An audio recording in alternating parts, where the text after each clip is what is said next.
Hi everyone. So I wanted to come on and talk to you a little bit about technology and the implication it has on teaching. So there's definitely some positives and challenges, as well as some opportunities that we can have when we implement technology, or more specifically online learning options, into the everyday world of learning, of knowledge. So the first thing I'm going to talk about is some of the positives.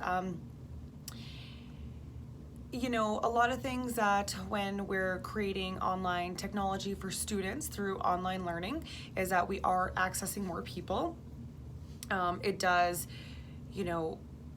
provide more opportunity for a lot of people.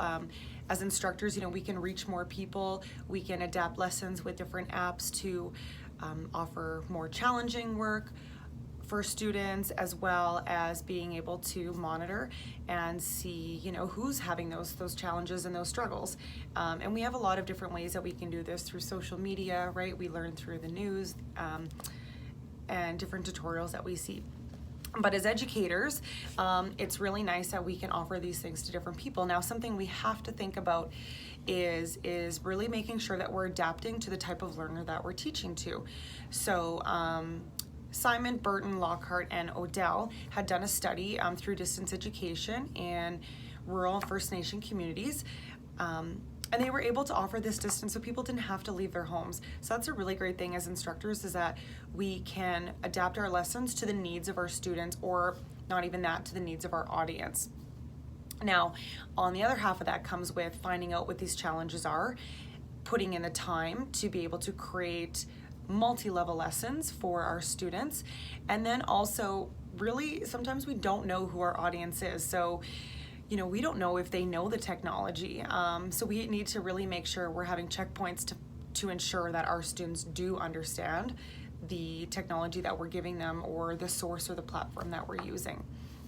Now, also thinking about that as an instructor for teaching with technology, we also have to make sure that we know how to use the material that we're doing. So behind me, actually, here's a good case of the technology. My presentation that you're seeing today, I had to teach myself how to do some of the voiceovers, creating YouTube videos, embedding them in, making sure I'm choosing the right option, adding animation. So that was something that's a learning curve as well for myself, and probably other educators if they're learning new platforms or learning medias in order to, whether they're using creativity within their lessons, they are teaching it distance, we have to learn it as well. So those are some challenges that also come along with it. Now, the really great thing is, with reverse that again, is John Goldie had wrote an article on connectivism, and I want to quote what they had to say in it. They said, "Educators adapting to new learning environments." So yes, it's a challenge to have to adapt to something new, but it's great because it shows growth on our part too. We can't just expect our students to grow, we need to grow as well. And in turn, we can definitely create those flipped classrooms through the use of technology. So we start to set back and we become the observer, we become the learner, as our students then reciprocate the knowledge back to us in a way that we're learning from them. And then that way we ensure that their student success.